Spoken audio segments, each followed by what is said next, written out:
Debbie, long time no see. I miss you. Miss everybody as well. Gentlemen, nice seeing you all again. Chuck, pleasure as always, sir. I think we absolutely rocked this meeting last week, so we've set the bar a little higher, but I have no doubt that this group is going to do excellent this week.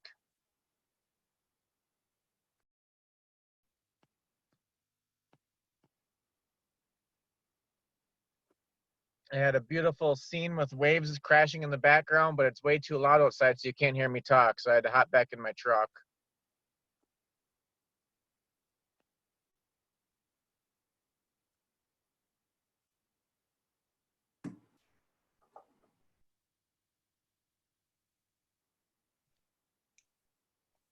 So should we wait a couple minutes until we have? We are on. They're coming in. We are on right now, so I can just start talking because I don't really have all that much new to say other than welcome to the joint effort National Chimney Sweep Guild and Chimney Safe Institute of America weekly webinar. This is our third week. We've got an outstanding group of individuals ready to share their knowledge and information and keep us all current. This is free to not just the NCSG members or the CSIA credential holders, but to any chimney sweep anywhere that wants a helping hand or some encouragement or just wants to stay in touch. We're here for the good of all sweeps. Today is marketing strategies for now and next. And we have Taylor Hill, who's going to be hosting this week's episode. As you join, there is a question and answer section. Please type your questions in. These Zoom meetings go a lot better when the audience asks questions, so we can make sure that we're touching all the subjects that you have questions on, because we're doing this for you.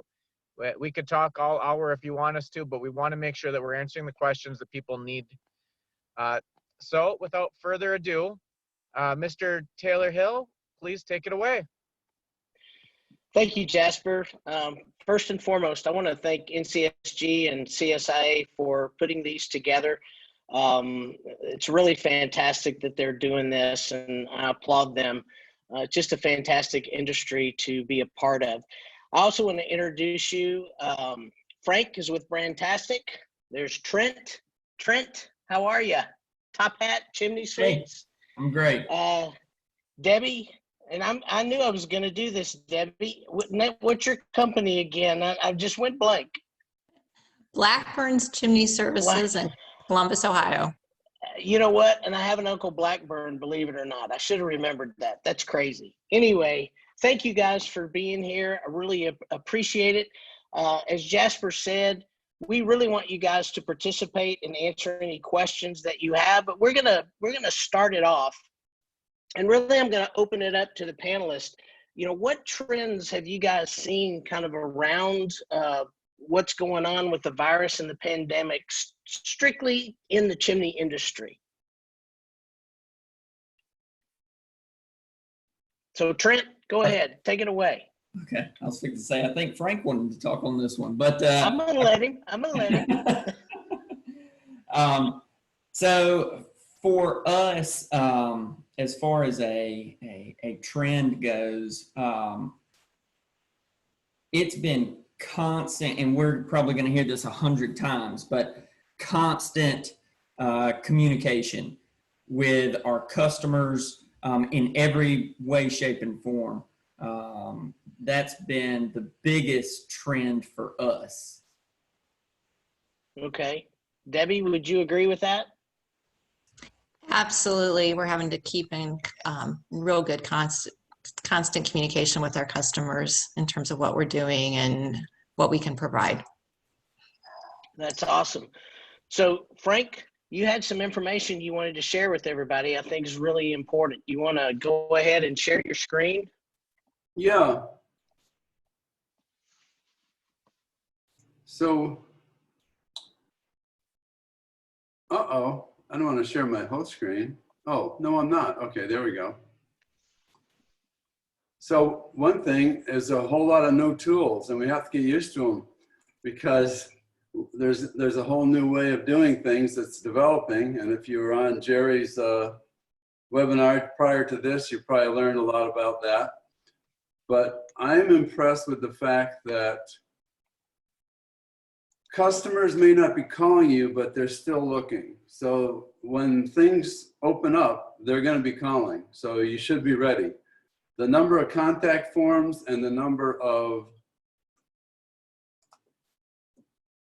visits we're getting has been coming just like a normal season.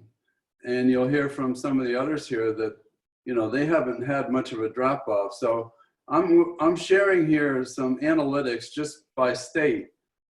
And now Connecticut, you can see a pretty significant drop, but it has leveled off. Georgia has been pretty steady. Iowa, Midwest, this customer's up and down. Kansas, steady. So what I'm showing is the number of visits to the website in these states from those dates that you're looking at right there.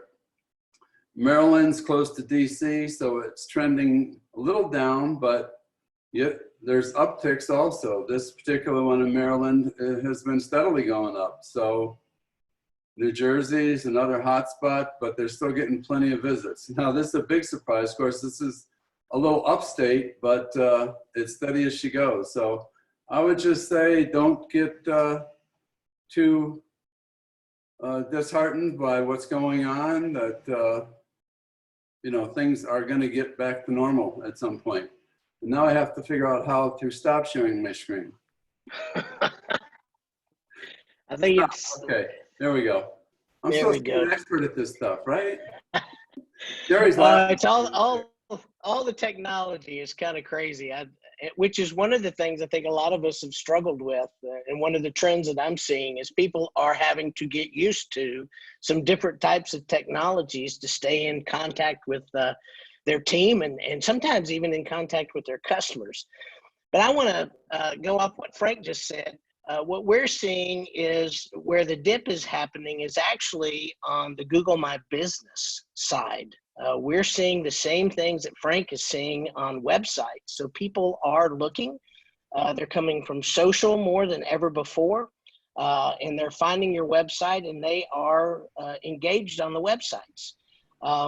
Google My Business is where a lot of them will go when they're actively searching for a specific service, and they'll find in there and they know what that service is. But I've got a theory that what's happening, and Frank, I want your opinion on this, is my theory is there's a bunch of people sitting at home looking at their fireplaces and looking at all the stuff that they want to get fixed. And because they're stuck there, they see it every day. So I think they're looking around when things open up, we may see a flood of work. That's what I'm hoping, at least. And I like being on the bright side. So Frank, do you think the same thing? No, I have, you know, we both separate those statistics, so we can see that, and I agree. And of course, there's been problems with Google My Business. Anybody that got stuck trying to submit in this time, you know, is out of luck, or trying to build reviews, you're out of luck. I'm wondering, you know, but I think when the intent is there, somebody's going to buy, they're more likely to go to that local listing that pops up. So you want to get everything in order so you do show up. And I agree, because I've been sitting at home, the other point you made, with my wife, and I have a contractor at my house today doing work that I never thought I was going to do. So. Well, there you go. So it gives hope to every contractor out there. So, Debbie, what do you think chimney companies right now should be focused on? Well, Jerry Eisenhower recently posted a quote that said, "Never waste a crisis." So I really think we should be focusing on improving ourselves. And isn't that the focus anytime, you know, when we're busy or not? You know, there's so much free, lower price and available training. And we have so many trailblazers who have figured out how to work during this pandemic and who are sharing information. So there's just such a wealth of information out there. And now it's time to work on improving systems and getting really organized and really get ready to work. And if you are working now, you know, continue to take advantage of all those opportunities out there to improve ourselves and the companies. Very good. Trent, do you have anything to add to that? Absolutely. I got a good quote as well. Picked this one up at HPB Expo, and forget who was doing the presentation, but in this industry, a lot of us talk about busy season and slow season, and he really emphasized changing our mindset to busy season and investment season. And so I really liked that thought, and it struck home with a couple of my people too. So we haven't actually slowed down yet, which is kind of surprising for our geography, and I'm super happy and blessed. But I'm looking forward now to that investment season and not forgetting about that. And Debbie'd probably be really happy for me to say that we have probably written more SOPs in the last 4 to 6 weeks than we have in the entire existence of our business, which is kind of something that some people were trying to help us with. So yeah, definitely investment season. So my other one is, this is a really good time to, for me, I've tried to focus lately on lean operations and reducing waste. So, this is a great time for people to look at that side of things, trying to reduce the waste, increase efficiency, because there's definitely still work to be had. And maybe at this point in time, we just need to be more efficient than we were before. So that's what we've kind of focused on. Gotcha. So Frank, as a marketing company, what do you feel like a chimney company ought to be focused on right now? Don't stop marketing. Oh, that's the next question. Oh, okay. No, you're fine. We do have some questions prepared, but I'd encourage anybody listening to start adding your questions, because they add those in the Q&A section, right? Yep. That's what I'm sitting here watching for them. So I'm waiting for them to hop in. I'll add something else in if I can. Our normal questioning and go into answering you. So as a marketer, of course, I'm going to say getting your website looking good and ranking well, getting your social media in line, doing more video, get ready to get in front of the camera. You are the rock star, I like to say, of your business. And you have to act like it. You have to be that face. If you're not the face, then your GM or somebody needs to be the face, because you want to unify that image. And video is going to reach so many people, and your company needs that. Video is the way to go. Debbie was saying, get the guys on the online training. I mean, I'm not going to mention any names like CVC Basecamp or anything, but they're really good opportunities for guys to learn, and what better time than now. So the other thing, there's so many things you can do. If you have a blog, start adding content. Maybe you have a blog, you haven't posted anything in months.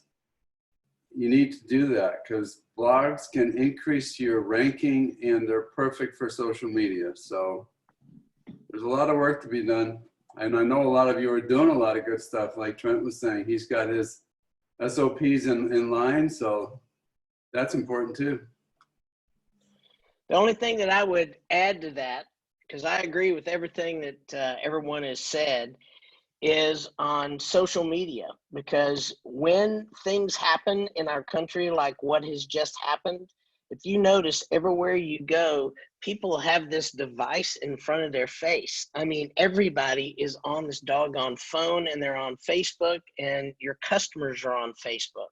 So I would say, if you have not delved into social media and started at least getting your organic social on Facebook done and getting that moving, I would say this is the perfect time to do it. And it's a great place to do some Facebook Lives, to do some videos, to, experiment with it, because you have to get on video. Video is no longer an option.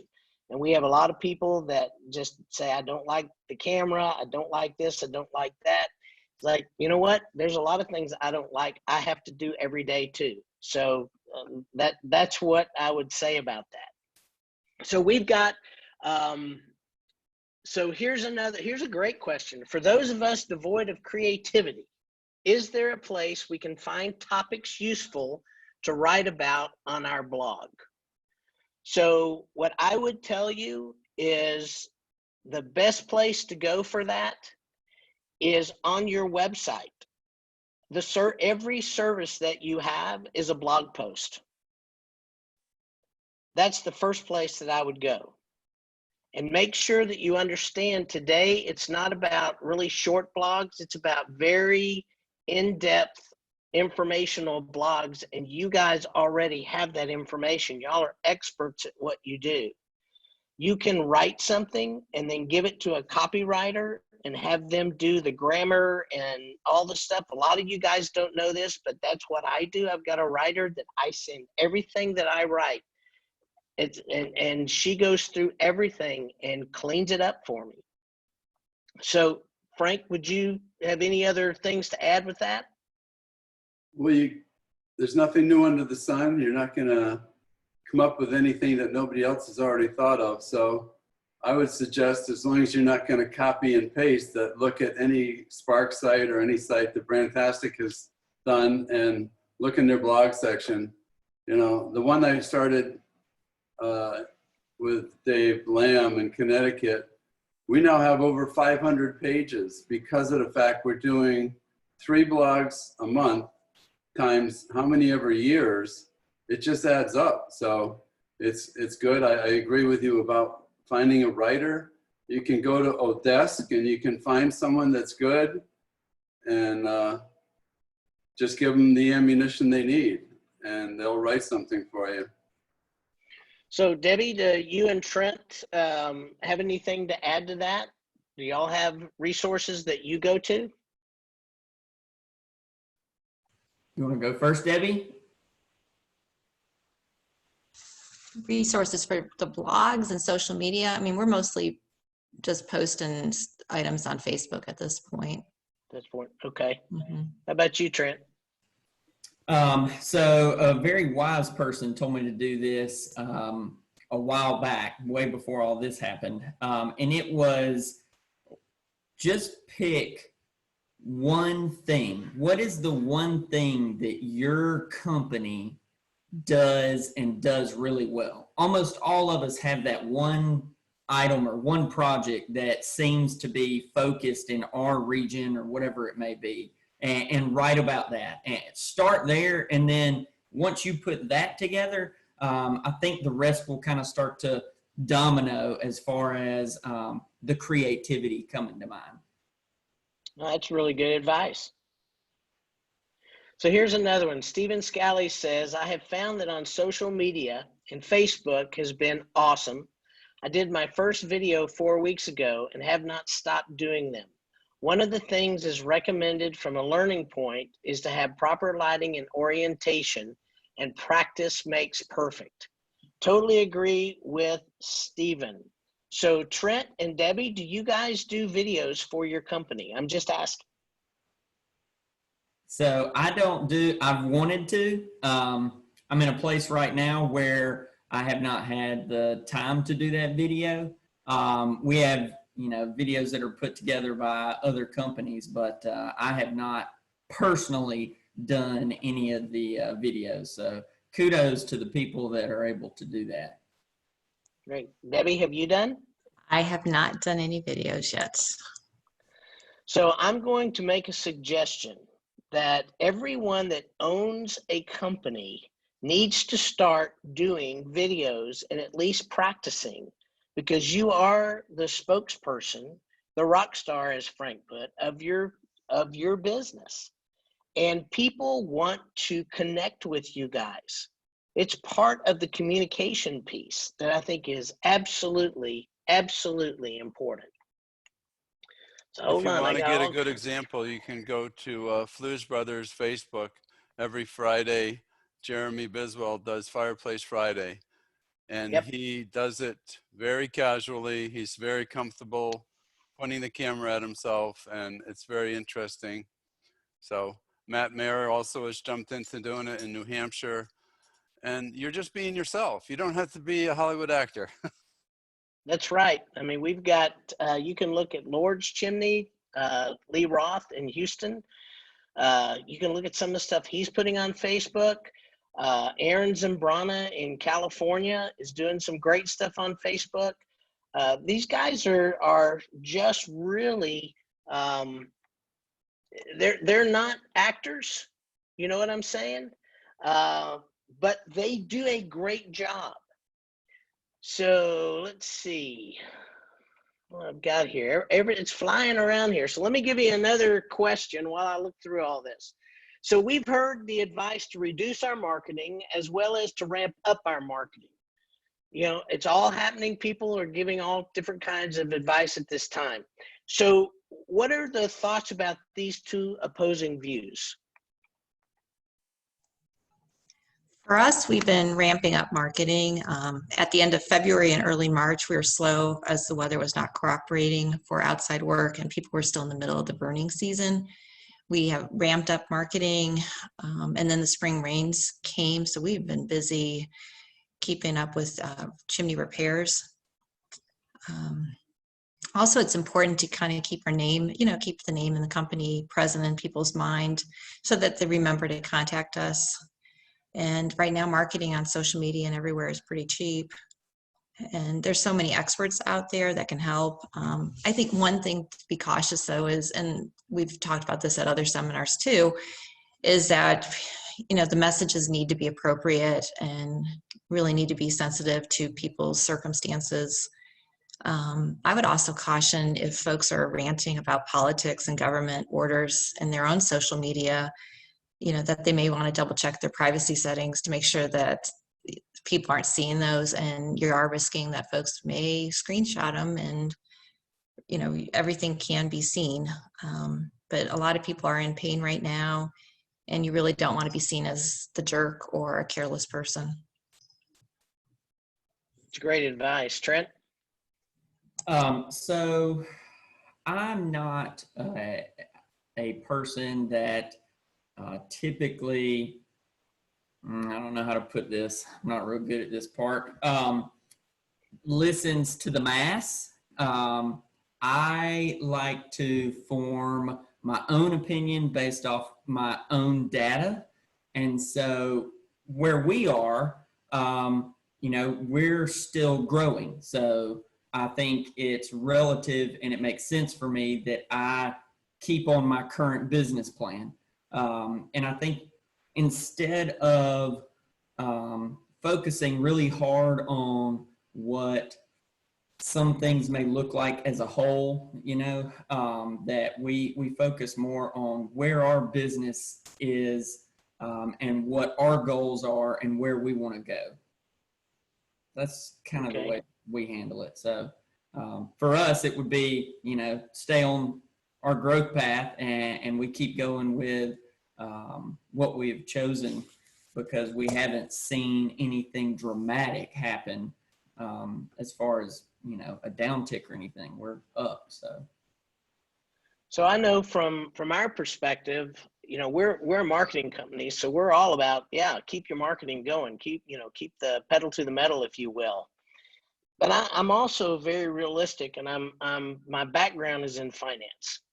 And so one of the things that this has been extremely obvious to me is every single company has their own situation in two different ways. One is the business still coming in. So you've got some companies that the business has absolutely stopped. I've got one company outside of Manhattan that's been shut down for almost a month. So they've got zero revenue coming in for a month. So, and they have people in their neighborhoods that have passed away and they're sick and relatives. And so they're in the thick of things. And then there are other people that really hadn't even affected. So you can't look at this certain situation in those two areas the same way. So you really do have to look at, and I applaud you, Trent, because I think that's true. You base your decision based on your particular company's data, what you're going to do with that data. And I think that that is really, really important, because we do have people on here that are so financially impacted by this that they're having to make some decisions that they didn't think they were ever going to have to make. And I think we have to be sensitive to that. So my analysis is it actually could be one or the other based on your circumstance. So Frank, you want to add anything to that? Yeah, sure. A couple things. What we should be doing, well, every marketer adjusts to the conditions, whether it be seasonal or changes in the company, new products. So this has been a really fast adjustment, like week to week, but we're always marketing to the present opportunities we have to drive future work. So we're looking to bring in more qualified leads. And even if you can't do the work, you can stack them up, you can schedule them. There's a whole lot of talk about getting these virtual tools ready. So they need to be added to your website. That's marketing. That's presenting yourself in a way so you're ready, because people are going to be concerned with safety, health, cleanliness, appearance, promptness, the condition of your truck, the way you look, your uniform, the way you conduct yourself. It's going to be a whole new bar you got to live up to. So you can't just talk about this either. If you put it out on social media, like Jerry mentioned in one of his webinars about a cable company that had these beautiful ads where the guy was all beautiful and clean and did all his precautions. And at the same time they were watching this ad, a cable guy walks in and it wasn't quite matching. So that's going to hurt you if you don't walk the walk. No, I totally agree. The other thing Mark Hudson put in here is their office manager, actually a television station, offered video for free, and they were able to post that on Facebook. So you might be able to go to your local TV stations and get some pretty good deals there at this time. So that's the other thing I would mention. Debbie said something that kind of made my ears perk up about things being a little cheaper than normal. And that's true. Google ads, Facebook ads, they're both a little cheaper than they have been. But I would also tell you that television is cheaper than I've ever seen it. Talked to somebody the other day that does TV ads, and some of the things that they were telling me on the cable networks here kind of blew me away a little bit, because it was a really, really good deal. So I would certainly look at that. So got a couple more questions here. It says, I hope I get this. Very new to the chimney industry, just hired into New Hampshire Chimney Sweep Company as an assistant social media manager. As far as video, do you suggest? So Frank, you want to take this one? This is it's in the Q&A section. Okay, so what content do you suggest for video? Well, there's a couple of things right now addressing the state of your business in relation to the crisis. So, you know, you should have an announcement in writing on your website or a graphic, but you should also have a video like Lord's has and others. That's sort of right now. Ongoing, you should have videos about all your processes. You know, go out with a technician and take a video of him doing a chimney sweep, or get on the roof and take a video of him doing some masonry.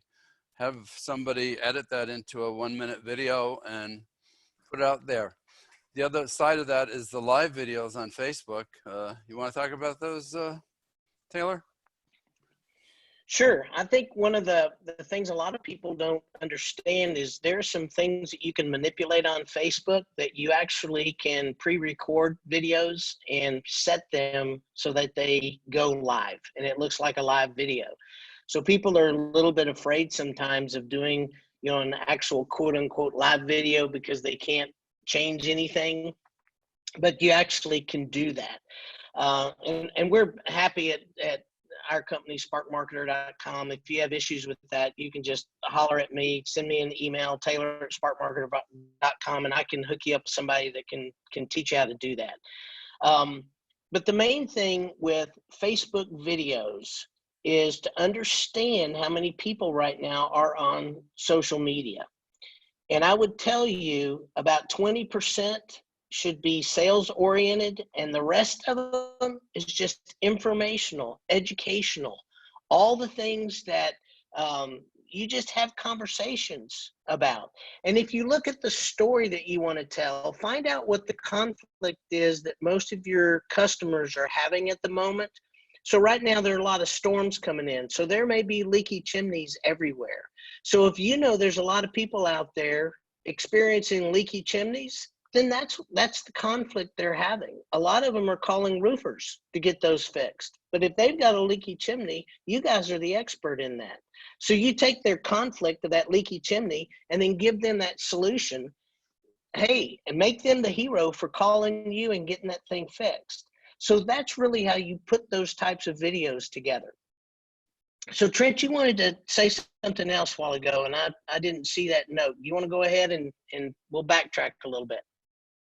It may, it actually I think it pertains to a couple of the questions that we've had so far, but something that also I feel like for us has had to be, it was something that was required in our DNA because of our geography, is what we call forward scheduling. And this is almost like a guerrilla marketing type deal, but it has made our company, I would stretch to say, recession proof,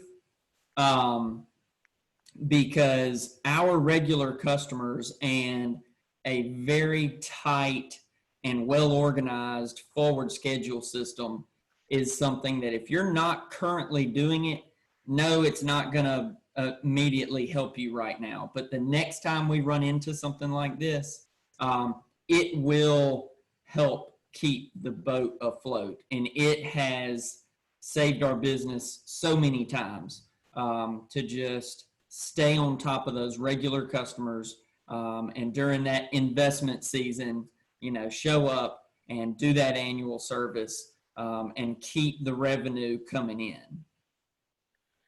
Yeah, I think anything that a company can do to keep revenue coming through the door throughout the year is always going to be a plus. So Steve Scally also said, be personable when you do the video. And I love that he added an analogy. We're all in the same storm, just different types of boats.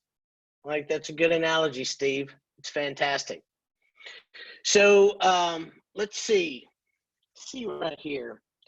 One of the questions that we've gotten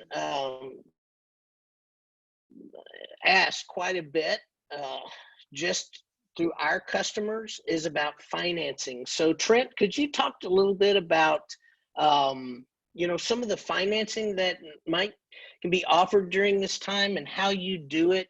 I know there's this fine line that people talk about when offering financing.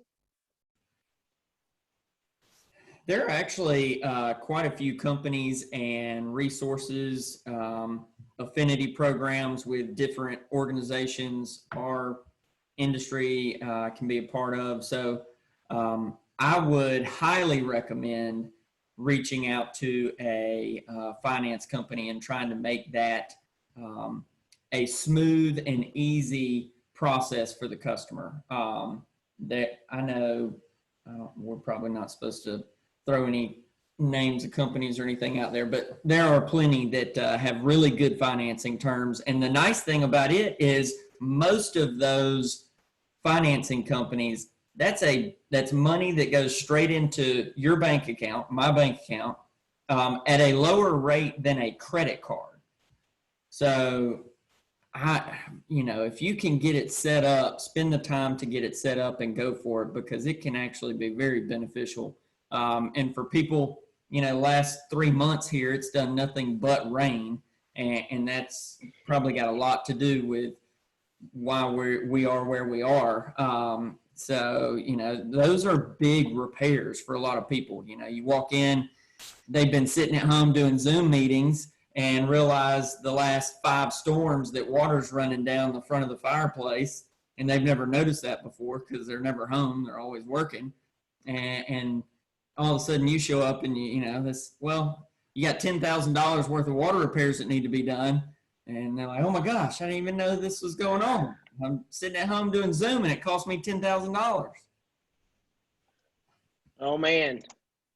So Renee asked, what is the average cost to the company for the financing?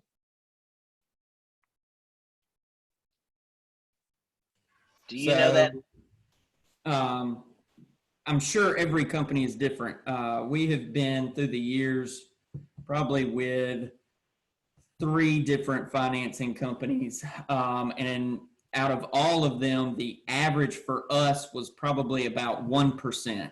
I think the aggregate credit card transaction for most people is something like 2.2, 2.4, if you add in all the fees and everything else that most companies are trying to hide from you. So you're getting usually that money much quicker and at a better rate. And that's the other thing I would tell you. If you offer a financing offer, if you have it, make sure that you have it on your website, that you put it on your invoices, that people have access and they know that you offer financing through your company. That is really, really big, because if you offer it and they don't know it, it doesn't help you very much. So make sure it gets out there, and that's a really good selling point. This came up the other day in a conversation. What do I say to customers who push back on sanitary measures and contactless service? And it's kind of what Frank was talking about a while ago. I was on that same webinar when the gentleman brought up the cable company situation. But prior to that, Carter, my business partner, had seen a local HVAC company in our area who had given all this thing in the commercial of all the stuff that they were going to do. And they were over at his neighbor's house, and guess what? They didn't have any PPE on. They didn't do any of the stuff that they said they were going to do in the commercial. So let's talk about that a minute, because I want you guys to understand, if you advertise something, if you market that you're going to do something, you absolutely 100% must do it. This is not optional. If you're not going to do it, please do not market it, because it will end up being a horrible thing for your company and your reviews, because most people don't know this. So I'm going to tell you something. There's only 2 types of people that leave reviews. You guys ready for this? Number 1, raving fans. Number 2, people you've really ticked off, you know, that you've upset. So those are the only 2 types of people that really leave reviews. So if you promise something and you don't deliver on that promise, which one of those is that customer going to be? Well, it's going to be the one that's upset. So, you know, reviews are huge in marketing. So Trent, just tell me real quick, what does your company do to get really good reviews? And how do you handle if somebody pushes back against some of the things that you're doing for safety measures for your staff and for your customers? So I'd start with the beginning of this conversation, which is I'm a firm believer in under promise, over deliver. And I preach that a lot around here. But we've gotten really good in the last 3 months in communicating as a team. So during this current situation, constant communication, and every day something changes, whether it be how we're communicating to our customers or we're putting in place a new safety measure, whatever that might be. But we've just made some decisions, and I hear all this about all these companies that aren't shut. I'm in the field a fair amount as well, and I have not seen any other companies doing what we're doing. You know, we're telling our customers, you know, our guys are going to show up, they're wearing nitrile gloves, We've got portable hand washing stations. We're wearing a mask, whether you want us to or not. We're just doing it for your safety, for our guys' safety. We just care about everybody. We want everybody to come out of this on the bright side. So in addition to that, we're letting there's kind of an accountability part. So you get your office staff is telling your customer that this is what you're going to do. Your technicians, your field staff knows that the customer's being told that. So if they don't, there's going to be blowback, big blowback. So that's a good accountability thing, but constant communication on that side of things. And we just, I don't know, there's so much out there from everybody. John Meredith put the portable hand washing station thing out there, and we were like, oh, wow, this is awesome. So all the vans, Jeff went out and got the coolers, and we outfitted all the vans the next day. So we had portable hand washing stations the next day. It requires constant communication, and it literally changes every day. But that is something that we have to stay on top of. And I'm not real sure when you say pushback from a customer on, the contactless service and whatnot. Is that pushback that they don't want you doing that, or you're not actually living up to it? I think it's pushback. We've had some of our clients that have gone out, and people want to come out and still hug them. They want to come close. They want to have the conversation, and they've had to say, no, you've got to stand back. And it's almost jarring in that way. So, even though they've been warned ahead of time that there's not going to be a handshake, there's not going to be a hug, there's not going to be some of those things, and why. Yeah. So I just didn't know if any of y'all had that experience and what you're doing about it. Yeah, our tech meetings in the mornings have been extremely redundant, and it's that type of thing. Every day, every customer, you're stepping out of the van. If they're meeting you at your van, like a lot of people do, you just, hey, we're going through a lot of change right now. We're trying to be very safe. I got to get all my gear on, and then we'll go through everything. We're practicing social distancing. But all of this falls into the same communication. If you're not communicating customer side, interior, you're going to have major problems. Yeah, that makes sense. Debbie, have you experienced any of that? Not really. I really think customers want our employees to work safely. They want us to be safe around them. And for the most part, we are focused more on the outside work at this time. So our contact with customers is minimal. Mm-hmm. So people seem to be understanding. We also spend a lot of time communicating with customers, be it through our marketing, through pre-appointment emails and follow-up phone calls and emails, just to reinforce, as well as, just try to take care of any problems before they would erupt to a negative review. Gotcha. Well, I'm glad, Trent, that you brought up what you brought up, because Carter and I actually created a checklist for companies that NCSG is going to send out at the end of this. And it's about 6 pages, but it goes through an entire kind of a checklist of what your CSRs need to tell your customer, what your techs need to be aware of, how they can actually timestamp them being there in their gear, all the way down to a checklist, so that people have a way to find compliance. And, as a marketing company, the reason we did it is because we want you guys to get spectacular reviews, because that's really what it's all about. You cannot go and do service these days and not think about your marketing. It's all together. Whether we like it or not, it's just kind of all together. So Frank, do you want to add anything to that? Yeah, what you mentioned before, people that had a bad experience are 90% likely to leave a review. People that had a great experience are 10% likely. So we have to ask them. We have to have a method in place to do that. I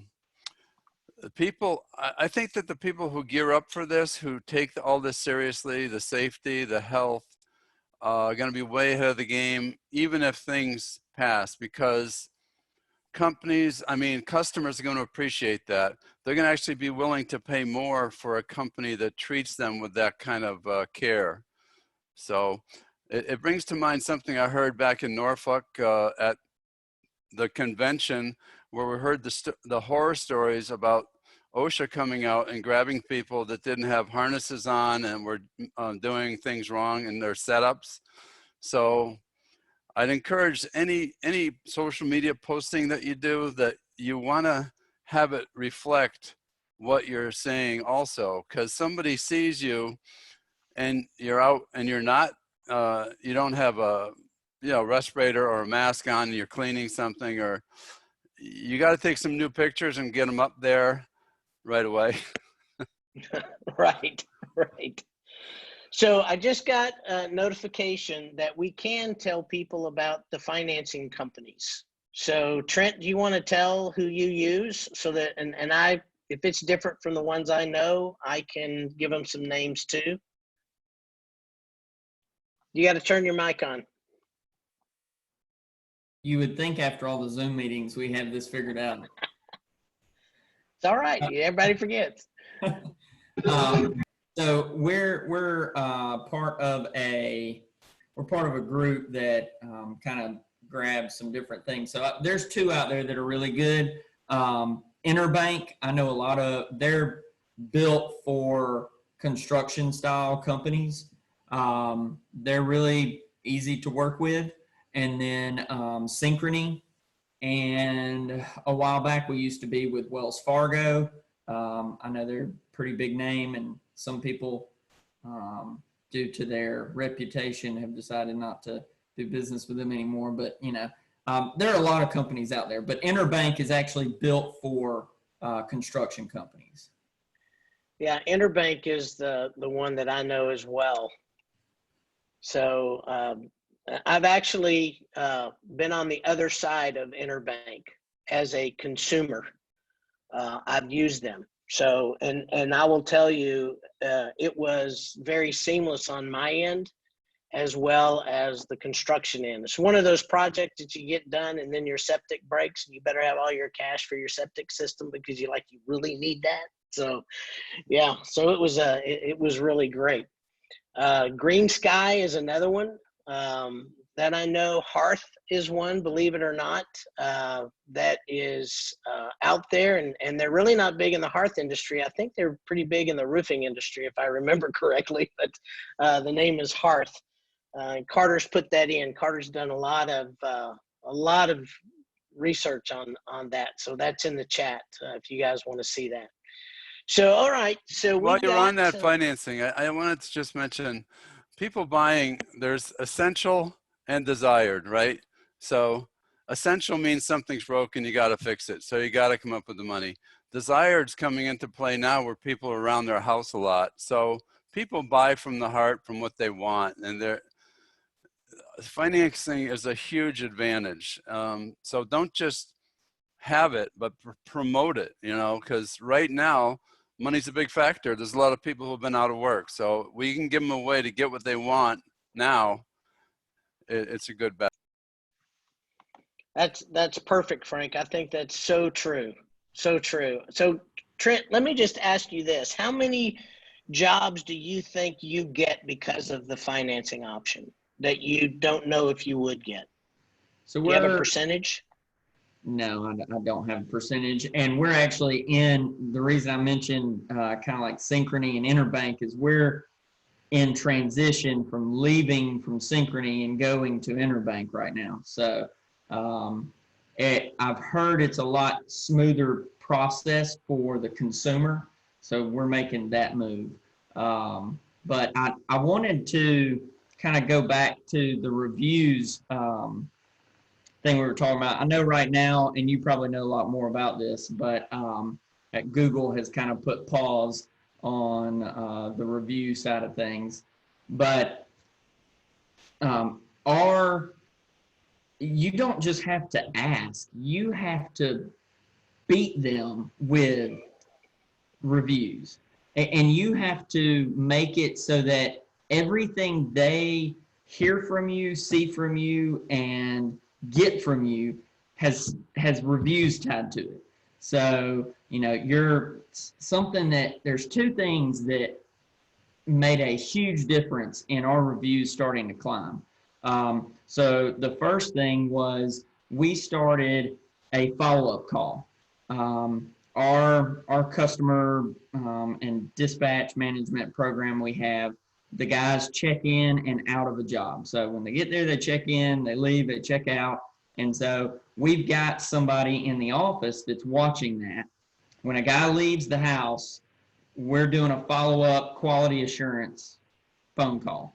And I did that actually more so because I wanted to make sure we never got a bad review and I didn't ever have to deal with it. But it's turned into catapulting our good reviews. So I haven't really had to ward off, you know, very many bad reviews, but that follow-up phone call is another place where we get to ask for the review. And after that follow-up phone call, we're sending a survey, and it's got a place to do a review. And in our invoice has a link to leave a review. Our inspection report has a link on it to leave a review. You know, our guys in their program, they got a button to click to send a text message to the customer to leave a review. You know, so it's just, you can't just, I would say you can't just ask. You have to beat them you have to pull it out. You have to pull reviews out. I would even say that you have to start, if you're CSR, when they're telling everything that you're doing in the beginning, that they're going to ask for a review. They're going to get a phone call at the end. I mean, I think that's good. Renee Brigman wanted to know if you'd be willing to share the script for the call and template for the follow-up and feedback request. So Absolutely. I'll give that to you. Yeah, so that would be great. Mm-hmm. So we are really going to try to hit this at about an hour, and I've got a question that I want to make sure that all the panelists get a good opportunity to talk about. So I want to know, what is the top thing that you've learned in the last 2 months that you think that everybody ought to be aware of? So Frank, you want to go first on this one? Yeah, if you don't mind, I'm going to share a screen again. No problem. Because my answer to that is tools. And equipping yourself to present your company as doing what you need to do. This is a customer of mine that has a fish market. So they have done things in a way, and they put this on social media to make people feel safe. The other things that Jerry and others have been talking about, and Taylor's been doing also for quite some time now, is to have things set up on your site. So an easy assessment or a virtual assessment. Now, this is an interesting item that Dave Lamb shared with me. It's probably from 15 years ago, but they used to go in and put this on the kitchen table and then go up on the roof and be able to show the customer what they were looking at the chimney. And so many times I've seen the tech in front of the customer showing them the pictures. So we've developed something that will allow them to do that. As long as they can safely get up on the roof, they can broadcast to the company. So that's one way. You want to explain how it works. Now, I know you have chimney assessments on many of your sites, and that's where the customer is going to take some photos and upload them. You can also put together another tool would be, if they want a fireplace, you're going to put something in there that shows what they're after. And I know there's a gentleman that is developing something that's going to be a website. Is Surefire, what is it now? Something like that. Wi-Fi. And then promote everything. Promote all these tools on social media. So when we put any post out, this is something like you talked about, having that checklist. Mm-hmm. Every single post now, I hate to do this, but we're putting this hands-off script that highlights all of their different options. So the tools that are available now are really what need to be taken seriously and get geared up. Great. That's awesome. Trent? I'm bad at being asked for one thing or the top, so I wasn't able to do it. So I had three, and I've said it a lot. So the first one is clear and constant communication. The second one was to be able to adapt quickly. Our company, like I said, has changed processes and the way we're doing things in the last 4 weeks tremendously. It's just crazy how fast it changes. And then forward scheduling. It's one of the big reasons we are where we are. Okay. All three really good. How about you, Debbie? Okay, so I'm going to take it more on the touchy-feely side. You know, over the last 2 months, I mean, things have been just crazy and people are hurting. And I think it's real important for folks to take care of themselves and to really try to improve things. Sometimes we need to regroup and just need to really use each other for support and look to our mentors. There's a lot of folks out there, and we can grow. And I mentioned previously about not wasting a crisis. You know, as many of you know, my first husband was killed in an accident. And so I went through an experience where I had to rebuild my life and start over and figure things out. And it's hard. And it's hard to keep moving forward during this crisis. And, you know, as we are still on this side of the earth, you know, we have opportunities to make things better and realize this is a cycle and things will change. But it is challenging now. It's challenging now for our customers. It's challenging for our employees. And it's real important that we do check in with our employees to see how they're doing and balancing new responsibilities with homeschooling kids and having to make childcare changes. And, you know, we also need to look at the blessings, because we do have opportunities with training.